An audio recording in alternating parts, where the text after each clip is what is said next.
Hey there, stick around as we go and get Sylvester spayed, and then we go out for breakfast, and then we go walk around the yard. It's gonna be a fun time on this figuring out my 40s. So hi, I'm Jenny, and today we're on our way to a nonprofit out in Keystone Heights, Florida called Twisted Oaks Rescue. It's a place that offers low-cost spay and neuter for dogs and cats in the local area. They've arranged with a number of different veterinarians around the Ocala, Gainesville, and Jacksonville area, and they bring down the cost of the services, and they even offer transport to, I don't know which vet they go to, but you can either go to a specific vet or you can let them decide, and then they bring the animal to the vet, and then you come back later and pick it up. So we ended up on this time to do the drop off. So we get there at 7 o'clock in the morning and drop off the cat. And yeah, this is what they posted on the website. And can you guess which one's ours? That's right, we're the triangle one. I almost couldn't find my kennel last night, and I was like, oh my god, I'm not gonna bring Sylvester to the place tomorrow. And I found that. I was so happy. Anyway, there's always trouble when you're bringing your cat to the vet, isn't it? Always the way. Anyway, this organization, they're doing a pet supply drive because they also give food and treats and other cat and dog items to people in the area who just can't afford it, or have different circumstances. It's a really good organization, and if you're in the area and you have time and money to give this kind of stuff, then maybe participate a little bit. So I'm gonna try to do. Well, here's Sylvester. Sylvester is not nervous or anything, just he kind of knows something's up, but because we don't really take him in the car that often, but he's a cool, curious cat. I think it was more us that was nervous to bring him. I stuck a pair of pants in his kennel to maybe calm him down, because he's really not in kennels very often. Well, anyway, this is the intake form they give you when you're waiting in line. You fill it out, and you can choose to have an ear tipped or not. We chose not. You can get the nail trimmed. I just figured I can do that at home. And there were some other options like to upcharge, but we didn't really think that they were necessary. Here are some of the people who also support Twisted Oaks Rescue. And yeah, there's one kitty going into the barn, and another kitty. That person brought 2 kitties. And quickly it was our turn. Oh yeah, there's another kitty. They had an interesting kennel thing too. It's very pretty. It's called Loki's Lunchbox. That's where they give the food away and have the pet pantry. And then it was our turn. Between 6 and 6:30. Okay. Thank you so much. I really appreciate it. Yes, ma'am. She's like, you are picking up your cat. Where are we going? I don't know. They were going. Yep, it's time to go now. Off to breakfast. We went to Keystone Inn, which is a buffet for lunch and dinner, but at breakfast it has there's a menu you can order from. We've gone here a number of times. They're very generous with their food, at least they used to be, and the prices were pretty decent. When we got into the restaurant, then I noticed that their menu had changed, and all the restaurants around here, I guess everywhere, the menus change, and that means that the prices go up. The waitress assured us that all the things from the old menu were still on the new menu.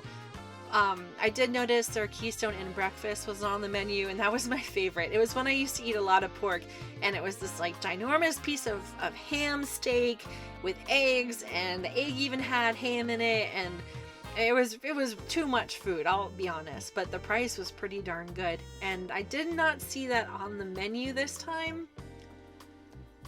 But, well, I mean, inflation and all that, what can you say? Everybody's prices are going up.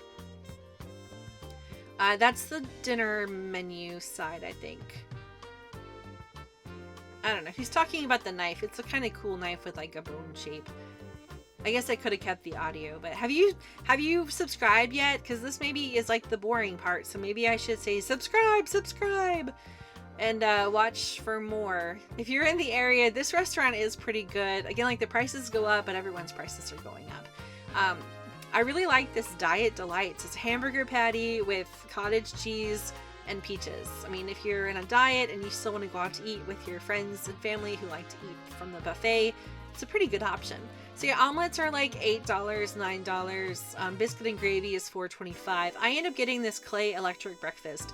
It's a mound of potatoes, that's I think what the menu even said, bacon, sausage, 2 eggs, and a biscuit. This place, they grill their biscuits. Super duper yummy, not good for your waistline or for your heart. My other half got in a cheese omelet. Yeah, you got the cheese omelet with hash browns and a biscuit and a drink for $3. So mine was $12.50, his was $7. There's an egg from your beard. Egg.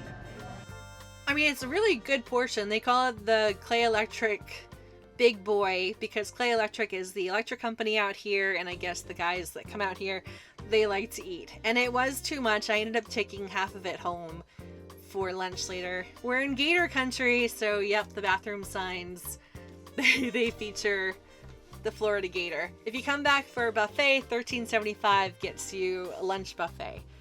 Lots of local newspapers and old-time restaurant-y kind of stuff. Business cards for all the local businesses. These are all pretty common names that you probably already know if you're from the area. Do you have one of these kinds of restaurants that you go to where everybody knows everybody and everything tastes good? Yeah, that's Keystone Inn up here in Keystone, Florida. On the way home, we passed by this field of Watusi cattle. And I was like, back it up, bud. And I went to go see these cows and bulls. I don't know if this guy's a bull or a steer. I really didn't get that. I didn't get that close. It looks like I got close. I did not. Do you see that fence? That fence does not look like it's gonna hold back a cow with like 8-foot horns. I stayed, I gave that cow some distance, and he even like took a step toward me, and my heart, it pounded. I was like, time to go. Let's go home. And we did. The day, it's just a crappy day. It's rainy and yucky, and we got home, and let's take a walk through the garden. Oh my god, what are these called? They're called bromeliads. They're called bromeliads. Kind of like a pineapple's a bromeliad. I don't think those are edible berries. And this is our elephant ear that I don't even think he planted it, but it's next to the fire pit, and it is just thriving next to the fire pit. And Mr. B on the loquat tree, he was mad at me. Look at him. Like half of his body is like up at me with his arms like, get away from me, lady. This is my flower. Look at that. He is not happy that I am there. So I figured I'll leave him alone and go find something else to do. Yeah, here's some more flowers. The flowers are all different stages. We've got some that are buds, some that are like dying off. Hopefully we're going to get fruit soon. Here's another bromeliad. This one might be for a pineapple. And then all these guys over here, I forget what these are. These are plants. My boyfriend knew exactly what they were, and he's like, this is this one, and this is that one, and this is this one. It's more bromeliads, maybe? I don't know. But this is my favorite tree. This is the lemon tree. It had not grown for years. Any lemons or really hadn't even grown because a UPS guy came and backed into the tree. We thought the tree was dead. And this year it's just started producing all these lemons. The tangerine tree seems to be doing pretty good. We're going to have a good tangerine year. We tried this one. It was not sweet yet. So it's not ready yet. And most of them on the tree are still just turning green. And some of them are still green. So these are definitely not ripe yet. But they will be ripe soon. And then hopefully I'll be all set up to do like cooking shows. I can show you what to do with some tangerines. Like making a tangerine chutney and like some spreads and sauces. And I don't know. Just look at the tangerines for a second. I think they're tangerines. They might not be tangerines. They might be some other kind of citrus. We really don't know. They were on their property before we got here. And here's some more of the loquat trees. Those flowers are so pretty. And soon those are going to turn into loquats so we can eat. Hopefully around I think they come out in January. Yeah, my boyfriend told me to look into some kind of like chemistry tree. I don't know what this is, but apparently the leaves grow in a really cool formation, like a chemistry formation. This is a bitter orange. I don't know what this one is either. Some other kind of citrus. Did you see the bottom part of the trunk? Look at that. It's so kind of neat. Well, I think we need to put more dirt on it and bring up the soil. That might make it a little happier. This is a Christmas cactus, and they're almost blooming. Little buds there are forming. And they should be really pretty in the next week or so when they start to bloom.